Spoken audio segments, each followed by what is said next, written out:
Welcome to exam centre. நாம இந்த ஒரு வீடியோல 10ஆம் வகுப்பு தமிழ் புத்தகத்துல இயல் 6ல முதல் பாடமா இருக்கக்கூடிய சிற்றல்கள் ஒளி இந்த ஒரு பாடத்துல ஒவ்வொரு வரியிலும் இருக்கக்கூடிய ரொம்பவே முக்கியமான ஒன் வேர்ட் கொஸ்டின்ஸை பார்க்க போறோம். அந்தந்த விஷயங்களை பார்க்கறதுக்கு முன்னாடி நீங்க இன்னும் எக்ஸாம் சென்டர் சேனலை சப்ஸ்கிரைப் பண்ணல அப்படின்னு சொன்னா உடனே சப்ஸ்கிரைப் பண்ணிட்டு பக்கத்துல இருக்கக்கூடிய பெல் ஐக்கானை கிளிக் பண்ணிக்கோங்க. அப்பதான் அடுத்தடுத்து நாங்க போடக்கூடிய எல்லா வீடியோஸும் உங்களுக்கு உடனுக்குடனே வந்து சேரும். இப்ப வந்து பாருங்க, முதல்ல வந்து நமக்கு என்ன கொடுத்துருக்காங்க அப்படின்னு சொன்னா சிற்றல்கள் ஒளி. இந்த ஒரு பாடத்தினுடைய ஆசிரியர் மாப்போ சிவஞானம் அப்படிங்கிற இவர் தான். இந்த ஒரு பாடத்தின் ஆசிரியர் மாப்போ சிவஞானம் அப்படிங்கிறவரும். அடுத்த நுழையும் நான் எல்லா வீடியோலையுமே சொல்றதுதான் ரொம்ப முக்கியமான ஒரு பகுதி. கதை கேட்கும் விளக்கம் சிறிய வயது முதல் அனைவருக்கும் இருக்கிறது. சின்ன வயசுல இருந்தே எல்லாருக்கும் கதை கேட்கிற பழக்கம் இருக்குப்பா. கேட்பது குறைந்து போக கதை படிப்பது முதல் அடுத்த படிநிலை, படிப்பது அதன் அடுத்தபடி நிலை. அதுவே ஒருவரை படிப்பாளியாகவும் படைப்பாளியாகவும் பக்குவப்படுத்துகிறது. அப்படியான ஒரு படைப்பாளி தன்னை முன்வைத்து தன் நாட்டின் வரலாற்றை கூறும் நிலை சிலருக்கு மட்டுமே வாய்த்திருக்கிறது. வரலாற்றின் போக்கினை மாற்றி வடிவமைத்தவர்களின் வாழ்க்கை கதையை தன் வரலாறாக படிப்பதும் நன்மையும் அந்த வரலாற்றை நம்மையும் அந்த வரலாற்று பாத்திரமாக உணர வைக்கும் அப்படின்னு சொல்றாங்க. இங்க வேற ரொம்ப முக்கியமான விஷயம் கிடையாது. அடுத்து வறுமையால் இழந்த கல்வி. இங்க வந்து சாரி, இங்க கிடையாது. இந்த போட்டோ இவர் தான் மாப்போ சிவஞானம். இவரை பத்தி நல்லா தெரிஞ்சுக்க வேண்டியது இந்த பாடத்துல பார்க்க போறோம். வந்து பாருங்க, முதல்ல இங்க ஆரம்பிக்குது. இந்த படத்துக்கு கீழே இந்திய விடுதலை போராட்ட வரலாற்றில் 1906ஆம் ஆண்டு மிகவும் சிறப்புடையதா ஆண்டாக கருதப்படுகிறது. 1906ஆம் ஆண்டு சிறப்புடைய ஆண்டாக இந்திய போராட்ட வரலாற்றில் சிறப்புடைய ஆண்டாக கருதப்படுவது எது? 1906ஆம் ஆண்டு. அவ்வாண்டில் வ.உ. சிதம்பரனார் ஆங்கிலேயருக்கு எதிராக சுதேசி கப்பல் நிறுவனத்தை தொடங்கினார். சுதேசி கப்பல் நிறுவனம் யாரால் தொடங்கப்பட்டது? வ.உ. சிதம்பரனார். வ.உ.சி எனப்படும் வ.உ. சிதம்பரனார். அவர் செக்கெழுத்து செம்மல் என்றும் அழைக்கப்படுகிறார். எந்த ஆண்டு வ.உ. சிதம்பரனார் அவர்களால் கப்பல் நிறுவனம் சுதேசி கப்பல் நிறுவனம் தொடங்கப்பட்டது அப்படின்னு சொன்னா 1906ஆம் ஆண்டு அப்படின்னு சொல்லணும். இத்தகைய சிறப்புள்ள ஆண்டில் ஜூன் 26ஆம் நாள் சென்னை 1000 விளக்கு வட்டம் சால்வன் குப்பம் எனும் பகுதியில் நான் பிறந்தேன் அப்படின்னு சொல்றாரு. அவரு 1906ஆம் ஆண்டு ஜூன் 26. அப்ப வந்து சென்னையில இருக்கக்கூடிய 1000 விளக்கு அப்படிங்கிற வந்து வட்டத்துல தாலுகால சால்வன் குப்பம் அப்படிங்கிற பகுதியில வந்து பிறக்கிறாரு. 1906 ஜூன் 26 சென்னை 1000 விளக்கு அப்படிங்கிற தாலுகால வட்டத்துல சால்வன் குப்பம் அப்படிங்கிற ஒரு பகுதியில வந்து அவர் பிறக்கிறாரு. அடுத்து என் தந்தையார் பெயர் பொன்னுச்சாமி. அவருடைய அப்பா பெயர் பொன்னுசாமி, அன்னையின் பெயர் சிவகாமி. அப்பா பொன்னுசாமி, அம்மா சிவகாமி. ரெண்டுமே மீல தான் முடியும். இங்க காமி, இங்க சாமின்னு முடியும். இவங்க பொன்னுச்சாமி, இவங்க சிவகாமி அப்படிங்கறத நல்லா ஞாபகம் வச்சுக்கோங்க. பெற்றோர் எனக்கு இட்ட பெயர் ஞான பிரகாசம். இவங்க அம்மா அப்பா இவருக்கு வச்ச பெயர் என்ன? ஞான பிரகாசம். பாருங்க, இவர்கள் இட்ட பெயர் வந்து ஞான பிரயாசம். பெற்றோர்கள் இட்ட பெயர் ஞான பிரயாசம். ஆனால் சரபெயர் என்னும் முதியவர் ஒருவர் என்னுடைய பெயரை மாற்றி சிவஞானி என்று அழைத்தார். யாரு? சிவஞானி என்று அழைத்தவர் யாருன்னா சரபெயர் அப்படிங்கிற ஒரு முதியவர். சாரி, சிவஞானி என்று அழைத்தவர் ஒரு முதியவர் என்னுடைய பெயரை மாற்றி சிவஞானி என்று அழைத்தார். பின்னாளில் அவர் எனக்கிட்டு அழைத்த சிவஞானி என்னும் பெயரும் சிறிது திருத்தத்துடன் சிவஞானம் என்று நுழைப்பட்டது. யார் அவரை சிவஞானி என்று அழைத்தார் அப்படின்னு சொன்னா நம்மளுக்கு சரபெயர் அப்படிங்கிற ஒரு முதியவர் அப்படிங்கிறது நம்ம நல்லா தெரிஞ்சுக்க வேண்டிய ஒரு விஷயம். அடுத்தது பார்த்தோம்னா நம்மளுக்கு கொடுத்திருக்கக்கூடியதுல 1906ஆம் ஆண்டு அவர் பிறந்தாரு. ஜூன் 26ல ஜூன் 26ல. அதுக்கப்புறமா வந்து பாத்தீங்கன்னா சென்னையில 1000 விளக்கு அப்படிங்கிற ஒரு வட்டத்துல சால்வன் குப்பம் அப்படிங்கிற ஒரு பகுதியில அவரு பிறந்திருக்கிறாருங்கிறத பார்க்கிறோம். அப்பா பெயர் பொன்னுச்சாமி, அம்மா பேரு சிவகாமி. இவங்க 2 பேருக்கும் பிறக்கிறாரு. அவங்க 2 பேரும் அவருக்கு வட்ட பெயர் ஞான பிரகாசம். ஆனா சரபெயர் அப்படிங்கிற ஒரு முதியவர் என்ன பண்றாரு அப்படின்னு சொன்னா இதை சிவஞானி அப்படின்னு சொல்லிட்டு அவரை கூப்பிடுறாரு. ஆனா அந்த பெயரை அடுத்த சின்ன திருத்தலோடு சிவஞானம் என நிலை பெற்று மாப்போ சிவஞானம் என அவருடைய பெயராக இன்று வரை நிலைத்திருக்கிறது. இதைதான் இங்க சொல்றாங்க. அடுத்து இங்க பாருங்க, வறுமையால் இழந்த கல்வி. நான் பள்ளியில் 3ஆம் வகுப்பில் நுழைந்த 7ஆம் நாளில் பகல் நேரத்தில் வீட்டுக்கு வந்து சாப்பிட்டு விட்டு திரும்பவும் பள்ளிக்கு போனேன். கையில் புத்தகமின்றி இருந்த என்னை கண்ட ஆசிரியர் பள்ளியிலிருந்து விரட்டி விட்டார். இது எனக்கு பொறுத்த அவமானமாக இருந்தால் அழுத வண்ணம் வீட்டிற்கு வந்தேன். அன்றோடு என் கல்வி முற்று பெற்றது. 3ஆம் வகுப்பிற்கு அந்த நாளில் தேவைப்பட்டவை ஆங்கிலம், தமிழ் மொழி பாட புத்தகங்கள் தான். இவற்றை கூட வாங்கி கொடுக்க என் குடும்பத்தின் வறுமை இடம் கொடுக்கவில்லை அப்படிங்கறத தெரிஞ்சுக்கணும். அதாவது 3ஆம் வகுப்புல நுழைந்த 7ஆம் நாள்லயே அவருடைய படிப்பு தடைபடுகிறதுங்கிறத நல்லா தெரிஞ்சுக்கணும். செவிச்செல்வம் பெற்றேன். அன்னையார் இளம் வயதில் எனக்கு பயிற்றுவித்த பாக்கள் எனது இலக்கிய பயிற்சிக்கான பாடல்களாக அமைந்தன, பாடல்களாக அமைந்தன அப்படிங்கிறத தெரிஞ்சுக்கணும். பாருங்க, யாரு அவங்க அம்மா பயிற்றுவித்த பாடல்கள் அவருடைய இலக்கிய பாடமாக அமைந்தது அப்படின்னு சொல்றாரு. அவங்க வந்து அள்ளி அரசாணை மாலை, பவளக்குடி மாலை, நல்ல ஸ்பெல்லிங் பார்த்தவங்க ரொம்ப முக்கியமான விஷயம். அள்ளி அரசாணி மாலை, பவளக்குடி மாலை ஆகிய அம்மானை பாடல்கள், இது எல்லாமே அம்மானை பாடல்கள். அள்ளி அரசாணை மாலை, பவளக்குடி மாலை, இது ரெண்டுமே வந்து அம்மானை பாடல்கள். இந்த ஸ்பெல்லிங் நல்லா பார்த்துக்கோங்க. இதை வந்து அவர் வந்து அவங்க அம்மா வந்து பாடுவாங்க. என்னையும் அந்த நூல்களை படிக்க வைப்பார். அதனால் சந்த நொய்யத்தோடும் எதுகை மோனையோடும் உள்ள அம்மானை பாடல்களை அடிக்கடி அம்மானை பாடல்கிறதும் சந்தநயத்தோடும் எதுகை மோனையோடும் உள்ள அம்மானை பாடல்கள் பாருங்க. சந்தநயத்தோடும் எதுகை மோனையோடும் இருக்கக்கூடிய அம்மானை பாடல்களை அடிக்கடி பாடி பாடி பிள்ளை பருவத்திலேயே இலக்கிய அறிவை வளர்த்து வந்தேன். சித்தர் பாடல்களை நானாகவே விரும்பி படித்து மனனம் செய்வேன். யாருடைய பாடல்களை அவராக படித்து மனனம் செய்வார் அப்படின்னு சொன்னா சித்தர் பாடல்களை அவராகவே படிச்சு மனனம் செய்வார், மனப்பாடம் செய்வார்ங்கிறத தெரிஞ்சுக்கணும். சொற்பொழிவுகளை கேட்பதன் மூலமாகவும் நான் இலக்கிய அறிவு பெற்றேன். அப்போது அவர்கள் வெளியிடும் சிறந்த கருத்துக்களை ஏடுகளில் குறித்து வைத்துக் கொள்வேன். எனது கேள்வி ஞானத்தை பெருக்கிய பெருமையில் திருப்பாதிரி புலியூர் ஞானியறியாளர்களுக்கே மிகுந்த பங்கு உண்டு. சிவன் ஞானி என்பவருடைய கேள்வி அறிவை பெருக்குவதில் மிகுந்த பங்குண்டையவர் யார் அப்படின்னா அவருக்கு வந்து திருப்பாதிரி புலியூர் ஞானியாரடிகளுக்கு திருப்பாதிரி புலியூர் ஞானியார் அடிகள் அவர் தான் வந்து பாத்தீங்கன்னா சிவஞானத்தியுடைய ஞாபக சக்தி கிடையாது, கேள்வி ஞானத்தை வந்து பெருக்கினதுல மிகவும் முகந்த பங்கு உண்டு. புத்தக பித்தன் எனக்கு உலகியல் அறிவு தோன்றிய நாள் தொட்டு என்ற வரை தமிழ் மொழியினும் நல்ல புலமை பெற்றிட வேண்டும் என்று விரும்பி அதற்காக இடைவிடாது முயன்று வந்திருக்கிறேன். சுருங்க சொன்னால் என் அறியாமையுடன் கடுபோர் நடத்திருக்கிறேன். நூல் வாங்குவதற்கு போதிய பணமில்லாத குறையை பழைய புத்தகங்கள் விற்கும் கடைக்கு சென்று எனக்கு விருப்பமான புத்தகங்களை மிக மிக குறைந்த விலைக்கு வாங்குவேன். விளக்கமாக வழங்குவதை வழக்கமாக கொண்டிருந்தேன். உணவுக்காக வைத்திருந்த பணத்தில் புத்தகங்களை வாங்கிவிட்டு பல வேலைகளில் பட்டினி கிடந்திருக்கிறேன். குறைந்த விலைக்கு நல்ல நூல் ஒன்று கிடைத்து விட்டால் பேரானந்தம் அடைவேன். என் வாழ்நாளில் நானாக முயன்று சேர்த்து வைத்துள்ள சொத்துக்கள் என்னிடமுள்ள பல்லாயிரக்கணக்கான நூல்களை தவிர வேறொன்றும் இல்லை என்றும் உறுதியாக கூறுவேன் அப்படின்னு சொல்றாரு. மாப்போசிடம் இருக்கக்கூடிய சொத்துக்கள் என்னிடம் உள்ள அவருடைய இருக்கக்கூடிய சொத்துக்கள்னா பல்லாயிரக்கணக்கான அவர் சேர்த்த புத்தகங்கள் அப்படிங்கிறத தெரிஞ்சுக்கணும். பேராய கட்சினா என்ன அப்படின்னு சொன்னா காங்கிரஸ் கட்சி. பேராய கட்சியின் வேறு பெயர் காங்கிரஸ் கட்சி. பேராய கட்சினால் ஒண்ணுதான், காங்கிரஸ் கட்சினால் ஒண்ணுதான்.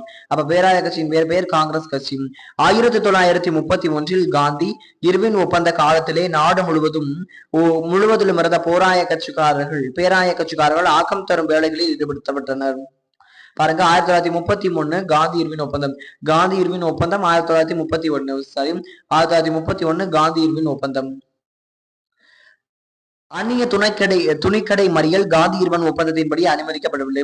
காந்தி இர்வின் ஒப்பந்தத்தின்படி அனுமதிக்கப்படாத வந்து என்னன்னா அந்நிய துணைக்கடை மறியல் அப்படிங்கிறது. அடுத்து பாருங்க, ஆகவே தீண்டாமை விலக்கு, கதர் விற்பனை ஆகியவற்றிலே கட்சி தலைமை பேராய கட்சிக்காரர்களை ஈடுபடுத்தியது. பேராய கட்சியால் நடத்தப்பட்ட ஊர்வலங்களும் கதர் விற்பனையிலும் தவறாமல் கலந்து கொள்வேன். 6 மாத கடுங்காவல் 30/9/1932 தமிழா துள்ளி எழு எனும் தலைப்புடைய துண்டறிக்கை ஒன்றை கடற்கரையும் குழுமையிருந்த மக்களிடையே வழங்கியதற்காக நான் சிறையில் அடைக்கப்பட்டேன். வழக்கு தொடரப்பட்டு 3 மாத கடுங்காவல் தண்டனையும் 300 ரூபாய் அபராதமும் விதிக்கப்பட்டதும் கட்ட தவறினால் மேலும் 3 மாத கடுங்காவல். நான் 6 மாதமும் கடுங்காவலை அனுபவித்தேன். 1932 9/30 அதாவது 30ஆம் தேதி 9வது மாசம் 1932 தமிழா துள்ளியல் அப்படிங்கிற ஒரு துண்டறிக்கையை வந்து அவரு கடற்கரையில குடிமிருந்த மக்கள்கிட்ட கொடுக்குறாரு. அவர் நினைச்சது மாதிரி போலீஸ்காரங்களும் அவங்கள அரெஸ்ட் பண்றாங்க.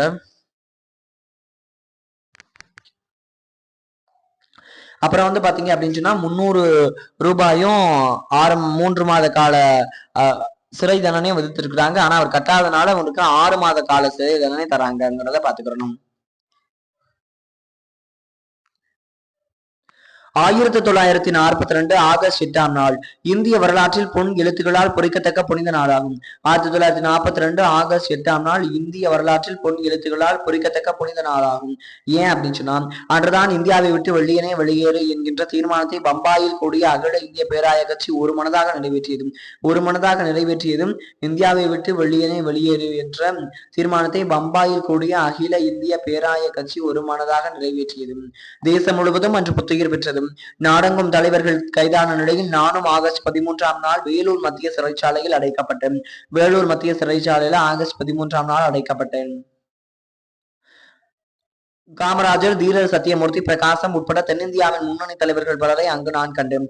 சில நாட்களுக்கு பின் அங்கிருந்து அமராவதி சிறைக்கு மாற்றினர்.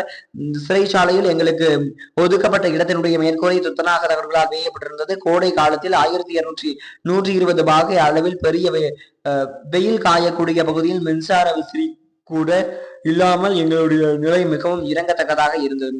தமிழ்நாடு பற்றி கனவு 1947 ஆகஸ்ட் 15ஆம் நாளன்று சென்னை மாநகரில் விடுதலை விழா கொண்டாடி முடித்ததும். சென்னை மாநகரில் எப்ப கொண்டாடுறாங்க அப்படின்னா 1947 ஆகஸ்ட் 15ஆம் நாள் விடுதலை நாள் கொண்டாடுறாங்க. மறுநாள் காலை நாங்கள் ஒரு குழுவாக வடகொல்லைக்கு சென்றோம். இதுவே வடகொல்லை முயற்சிக்கான முதல் முயற்சியாக அமைந்தது. இந்திய விடுதலைக்கு பிறகு மாநிலங்கள் மொழிவாரியாக பிரித்தனர்.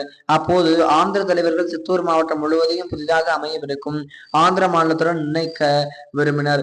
அச்சூழலில் வடகொல்ல தமிழ் கிளைக்கர் ஒருங்கிணைந்த தமிழர்வு கொள்ள செய்தனர். தமிழாசான் மங்களகிழார் அவருடன் இணைந்து தமிழரசு கழகம் சென்னையிலும் திருத்தணியிலும் தமிழர் மாநாடு நடத்தியதும். சித்தூர், புத்தூர், திருத்தணி ஆகிய இடங்களில் வடகொல்லை போராட்டத்தை தொடங்கியது. போராட்டத்தில் ஈடுபட்ட நான், மங்களகிழார், விநாயகம், ES தியாகராஜன், ரஷீத் என ஏராளமானோர் சிறையில் அடைக்கப்பட்டோம்.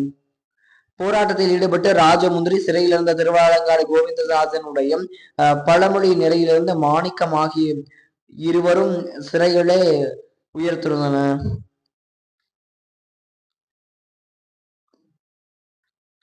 சர்தார் KM பணிக்கர் தலைமையிலான மத்திய அரசால் அமைக்கப்பட்ட மொழிவாரி ஆணையம்.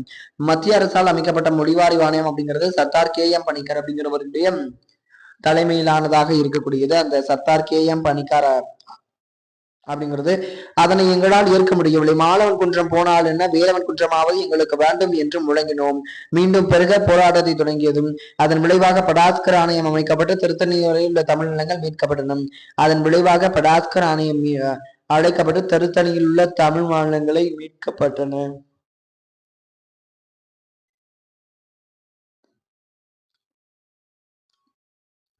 சென்னையை மீட்போம். ஆந்திர மாநிலம் பிரியும் போது சென்னை தான் அதன் தலைநகராக இருக்க வேண்டும் என்று ஆந்திர தலைவர்கள் கருதினர். அந்நாள் முதல்வர் ராஜாஜிக்கு நிலைமையின் தீவிரத்தை உணர்த்திய போது தலைநகரை காக்க தன் முதலமைச்சர் பதவியை துறக்கவும் அவர் முன்வந்தார். முதலமைச்சர் பதவியை துறக்கவும் முன்வந்தவர் யாருன்னா நம்மளுக்கு ராஜாஜி அப்படிங்கிறத நம்ம தெரிஞ்சுக்கணும்.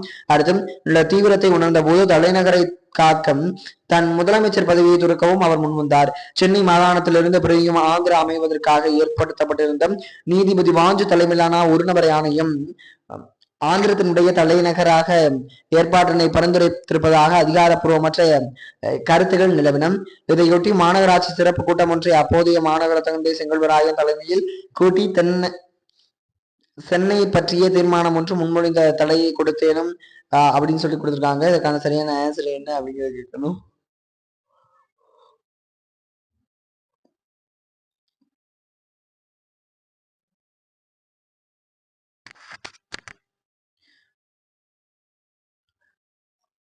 அடுத்து பாருங்க, சென்னையை மீட்போம் அப்படிங்கிறதுல அடுத்தது.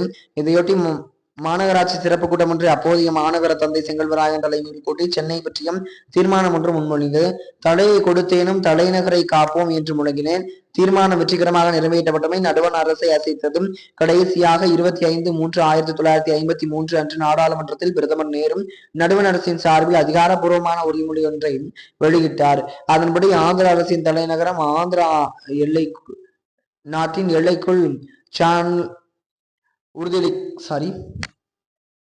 ஆந்திர அரசினுடைய தலைநகர் ஆந்திர நாட்டினுடைய எல்லைக்குள்ளேயே அமையும் என்று உறுதியளிக்கப்பட்டது. சென்னை தமிழருக்கே என்பதும் உறுதியானது. தெற்கெல்லை போராட்டம்.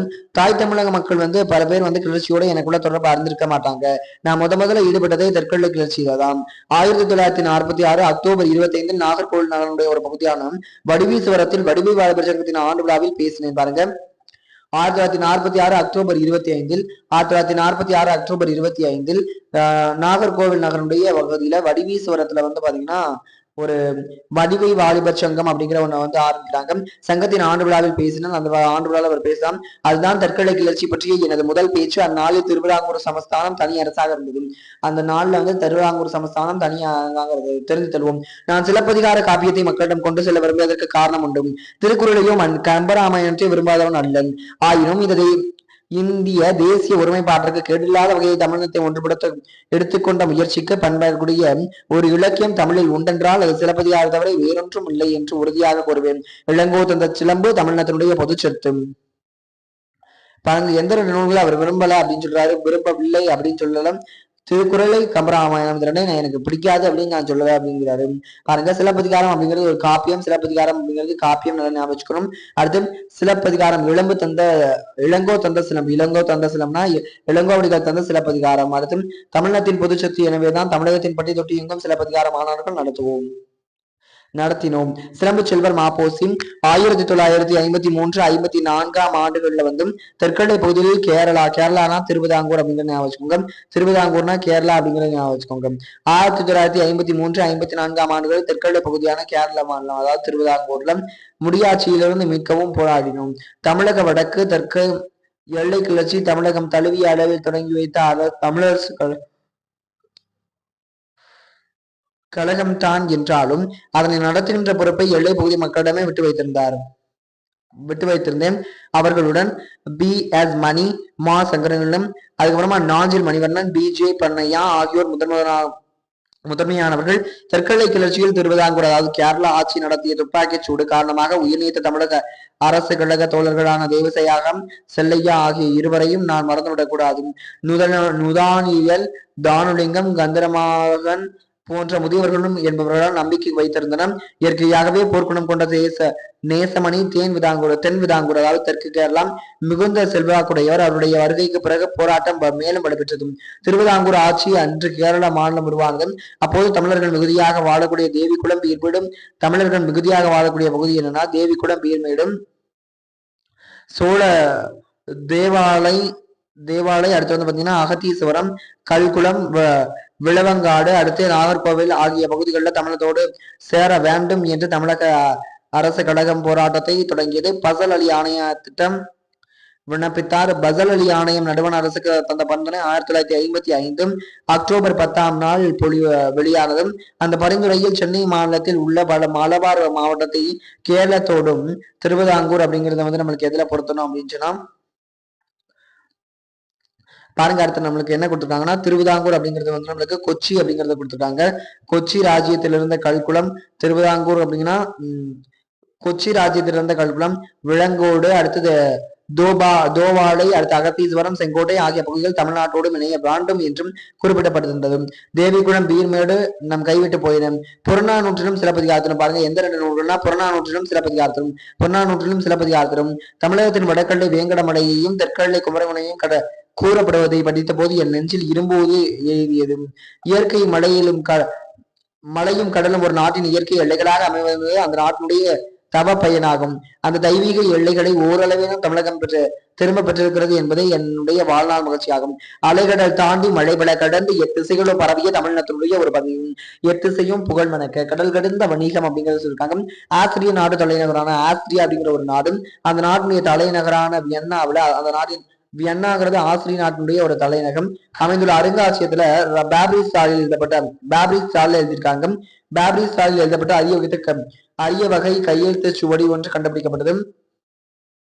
அடுத்து இச்சுவடி சேர நாட்டு துறைமுகமான முசிறியில் வாழ்ந்த தமிழ் வணிகருக்கும் எகிப்து நாட்டு அலெக்சாண்ட்ரியா துறைமுகத்தில் வாழ்ந்த கிரேக்க வணிகருக்கும் அடுத்து வந்து பாத்தீங்கன்னா தமிழ் வணிகருக்கும் இடையேயான வணிக ஒப்பந்தம். இது கிபி 2ஆம் நூற்றாண்டின் இடைப்பகுதியில் ஏற்படுத்திக் கொள்ளப்பட்டது. இது கிபி 2ஆம் நூற்றாண்டினுடைய இடைப்பகுதியில் ஏற்படுத்தப்பட்டது. அடுத்த நூல்வெளி மாப்போ சிவஞானம் எனது போராட்டம் எனும் தனது வரலாற்றுல வந்து இந்த கட்டுரையை தொகுத்து வழங்கப்பட்டது. சிலம்பு செல்வர் என்று போற்றப்படும் மாப்போசி. சிலம்பு செல்வர் என்று போற்றப்படுவர் யார் அப்படின்னு சொல்லிட்டு பார்த்தோம்னா மாப்போ சிவஞானம். சிவன் செல்வர்னாலே மாப்போ சிவஞானம். போற்றப்படும் மாப்போ சிவஞானம் 1906 பிறகு 1995 பிறப்பு இறப்பும் 1906 1995. விடுதலை போராட்ட வீரர் 1952 முதல் 54, 1952 முதல் 54 அப்படிங்கிறது 1952 54 அப்படின்னு எழுத்து வச்சுக்க எடுத்துக்கோங்க. போற்றப்படும் மாப்போ சிவஞானம் உறுப்பினராகவும் 1978 முதல் 86 வரை சட்டமன்ற மேலவை தலைவராகவும் பதவி வகித்துள்ளார். தமிழரசு கழகத்தை தொடங்கியவர் வள்ளலார் கண்ட ஒருமைப்பாடு அப்படிங்கிற நிறுவனம். நூலுக்காக 1966 சாகித்ய அகாதமி விருது பெற்றது. எனது வள்ளலார் கண்ட ஒருமைப்பாடு அப்படிங்கிற நூலுக்காக சாகித்ய அகாதமி விருது பெற்றது. அடுத்தும் தமிழ்நாடு அரசு திருத்தலிலும் சென்னை தியாகராய நகரிலும் இவருக்கு சிலை அமைந்துள்ளது. யாருக்கு சிலைனா மாப்போ சிவஞானத்துக்கு சிலை அமைந்துள்ளது. கற்பவை கற்றபின் உங்களுக்கு பிடித்த அல்லது நீங்கள் பிடித்த அறிஞர்களுடைய வாழ்க்கை நிகழ்வை தன் வரலாக வகுப்பறையில் கலந்துருக்காங்க. இப்ப பாத்தீங்கன்னா இந்த ஒரு படத்துல ஒவ்வொரு வழியும் இருக்கக்கூடிய ரொம்பவே முக்கியமான ஒன்று கொஸ்டின் பார்த்தோம். இந்த வீடியோ உங்களுக்கு யூஸ்ஃபுல்லா இருந்துச்சா என்ன அப்படிங்கிறது சொல்லுங்க. அடுத்த ஒரு வீடியோல அடுத்த ஒரு படத்துல ஒவ்வொரு வரியிலும் இருக்கக்கூடிய ரொம்பவே முக்கியமான 1 கொஸ்டின்ஸோட பார்க்கலாம். தேங்க்யூ.